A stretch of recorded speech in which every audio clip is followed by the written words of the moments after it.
गांव में तो सब जगह अकाल की परिस्थिति हो गई है। लगता नहीं कि अब इस गांव में ज्यादा दिन रुकना उचित होगा।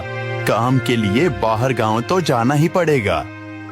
भूषण काम की तलाश में दूसरे गांव की ओर निकल पड़ता है। चलते चलते वह एक अमीर किसान जगत सेठ के पास आ पहुंचता है। सेठ जी, मैं भूषण दूसरे गांव से आया हूँ। हमारे गांव में अकाल की परिस्थिति हो गई है। लोगों के खेत सूखे पड़े हैं। गांव में बूंद बूंद पानी के लिए लोग तरस रहे हैं। अगर मुझे आपके पास कुछ काम मिल जाएगा तो बहुत कृपा होगी बड़े भाई। अरे रे, लगता है तुम्हारी हालत बहुत खस्ता हो गई है।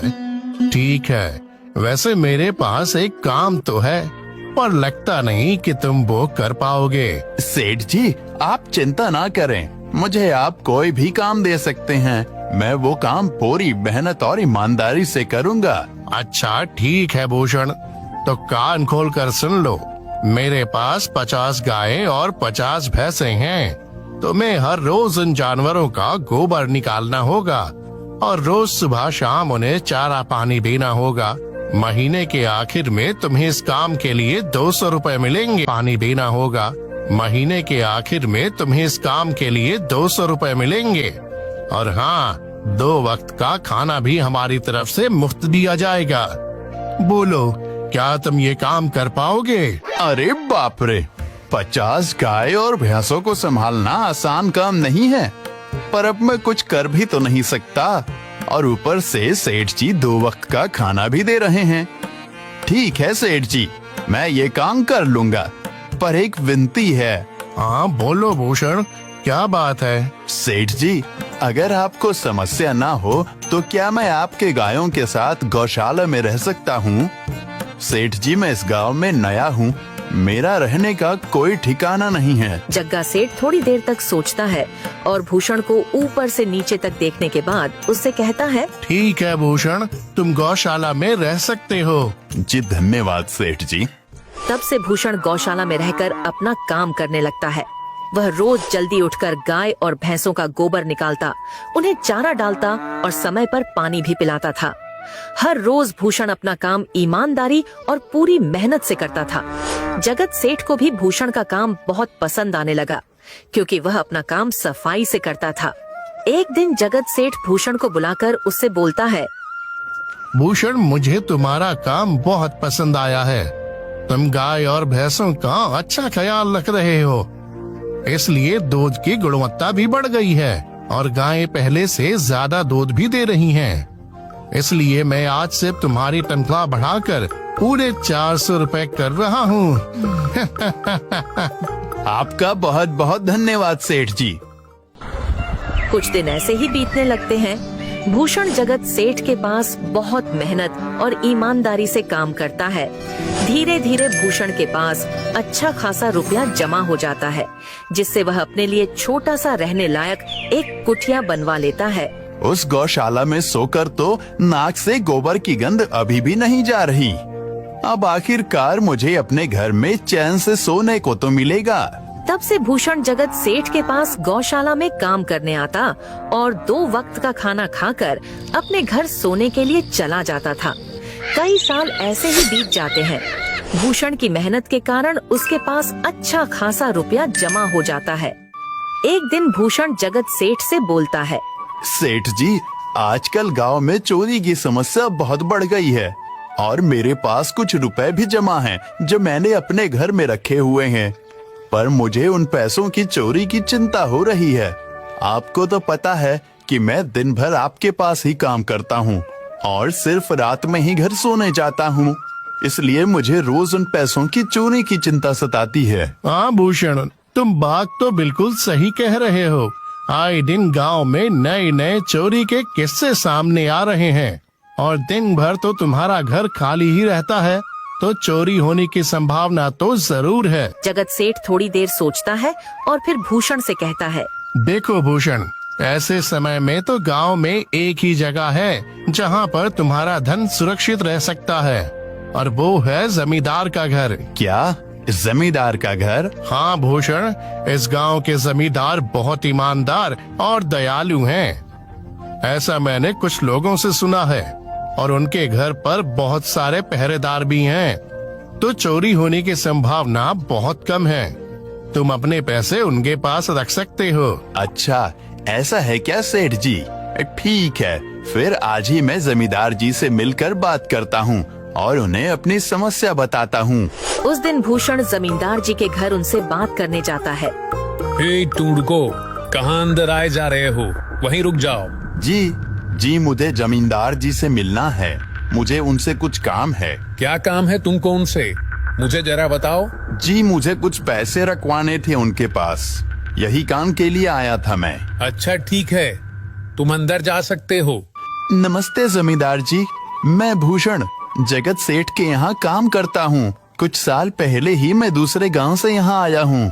अच्छा भूषण, बोलो तुम्हारा क्या काम है मेरे पास? जमींदार जी, मैं सालों से जगत सेठ के पास काम कर रहा हूँ और मैंने कुछ रुपए भी जमा कर लिए हैं। पर बात यह है कि गांव में चोरी की समस्या बहुत बढ़ गई है, तो मुझे अपने रुपए घर में रखने से डर लग रहा है। अच्छा, कितने रुपए जमा किए हैं तुमने? जमींदार जी, यही कोई 5 से 6 हजार रुपए होंगे मेरे पास। वाह, ये तो बड़ी रकम है।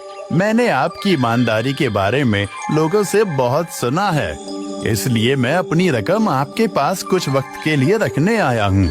हाँ भूषण, तुमने बिल्कुल सही सुना है। तुम्हारी रकम मेरे पास पूरी तरह से सुरक्षित रहेगी। तुम अब चिंता ही छोड़ दो, मैं सब देख लूंगा। भूषण अपने पैसों की थैली जमींदार को दे देता है। ये पूरे 5,800 रुपए हैं, आप गिनकर देख लीजिए। गिनने की क्या जरूरत है? तुम तो जगत सेठ के आदमी हो, मुझे तुम पर पूरा विश्वास है। जमींदार जी, आपका बहुत बहुत धन्यवाद। अब मुझे चोरों का कोई डर नहीं है, क्योंकि मेरे पैसे सुरक्षित हाथों में हैं। अरे भूषण, कोई बात नहीं, धन्यवाद तो मुझे बोलना चाहिए, जो तुम मेरे पास आए अपने रुपए रखने के लिए। भूषण अपने पैसे जमींदार को देकर अपने घर चला जाता है।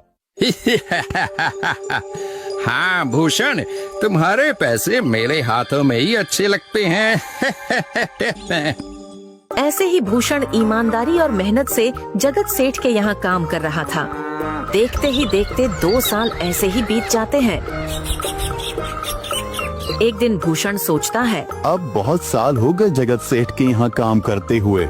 वैसे सेठ जी तो बहुत अच्छे इंसान हैं, पर सोच रहा हूँ कि खुद की जमीन लेकर उस पर मेहनत करूँ, तभी मैं बड़ा आदमी बन सकता हूँ। अब जो मेरे पास थोड़े कुछ पैसे हैं और जो जमींदार के पास कुछ पैसे संभालने के लिए दिए हैं, वो जमा करके थोड़ी जमीन खरीद लूंगा। आज ही जमींदार से मिलने जाता हूँ और अपने रुपए मांगता हूँ। ये सोचकर भूषण जमींदार जी के घर चला जाता है। जमींदार जी, मैं अपने रुपए वापस लेने आया हूँ। आपके पास मैंने 5,800 रुपए दिए थे संभालने के लिए। अरे भाई साहब, मैंने पहचाना नहीं आपको, वैसे कौन हो आप? अरे जमींदार जी, मैं भूषण हूँ। पिछले साल मैंने आपको पैसे संभालने के लिए दिए थे, याद आया कुछ? अरे भाई साहब, मेरे पास कितने सारे लोग आते जाते हैं पैसे रखने के लिए, और सभी के साथ मेरा अच्छा व्यवहार होता है। वैसे आपके पास कोई कागजात हैं क्या?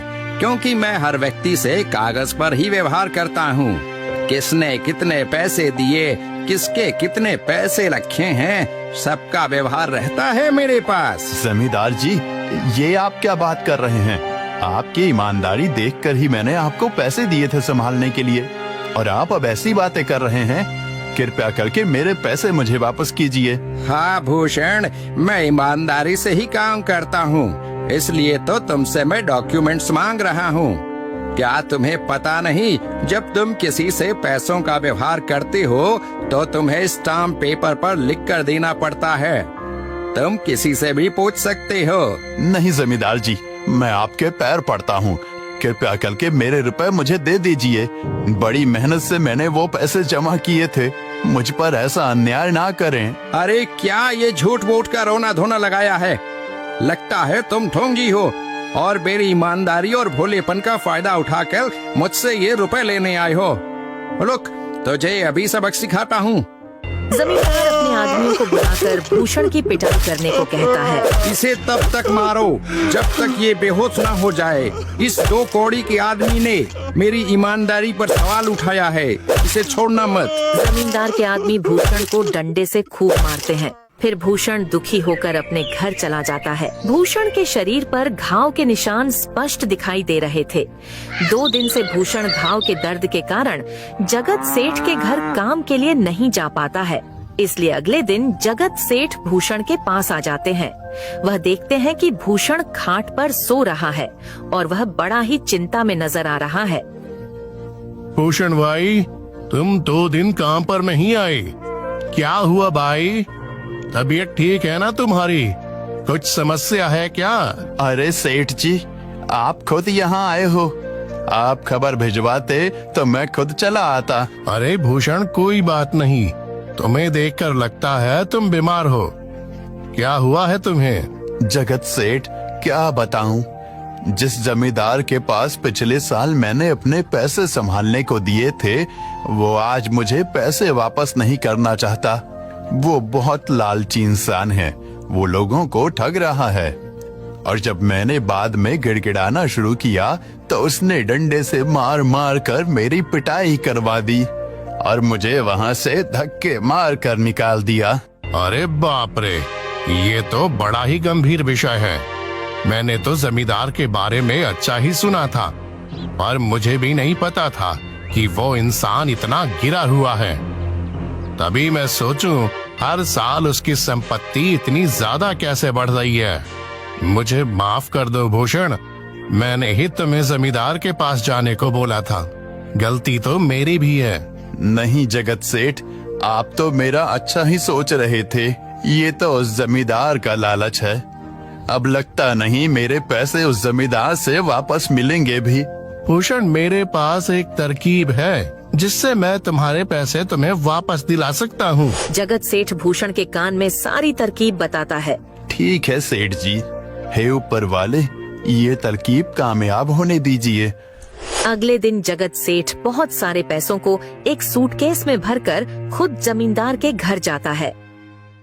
अरे जगत सेठ, आज आप खुद यहाँ?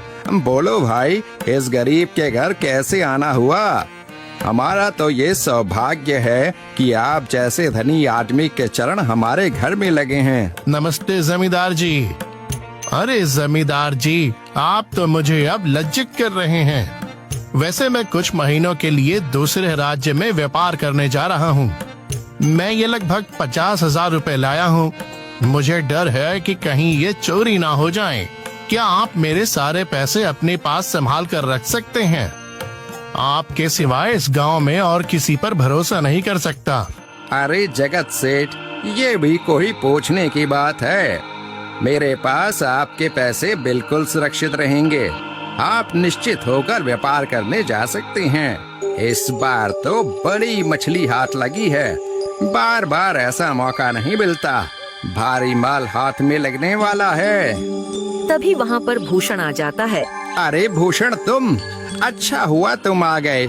मैं तुम्हारे पास ही आने वाला था। मुझे माफ करना, उस दिन तुम्हें पहचान नहीं पाया। इतने सारे लोग मेरे पास आते हैं तो जरा परेशानी होती है, पर मैं अपनी बातों का बड़ा पक्का हूँ।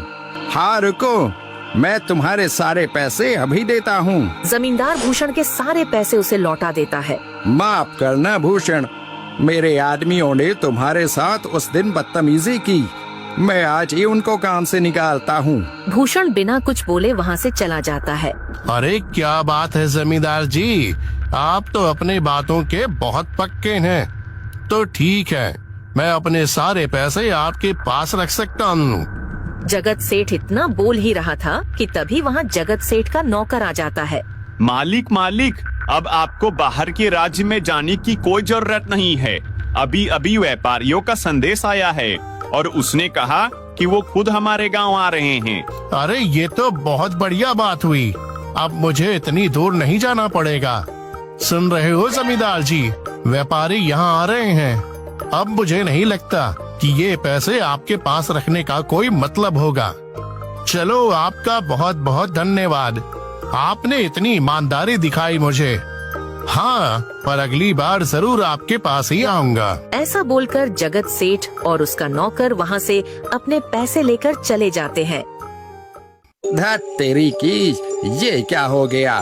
ये 50,000 तो चले गए और जो भूषण के 5,800 रुपए हड़प लिए थे वो भी चले गए। आपका बहुत बहुत धन्यवाद सेठ जी। अगर आज आप ना होते तो मेरी सारी जमा पूंजी वो जमींदार हड़प लेता। भूषण, कोई बात नहीं। जो व्यक्ति मेहनत और ईमानदारी से कमाता है, ऊपर वाले उसका कभी बुरा नहीं होने देते, और जो हराम की कमाई का खाता है उसका कभी अच्छा नहीं होने देते।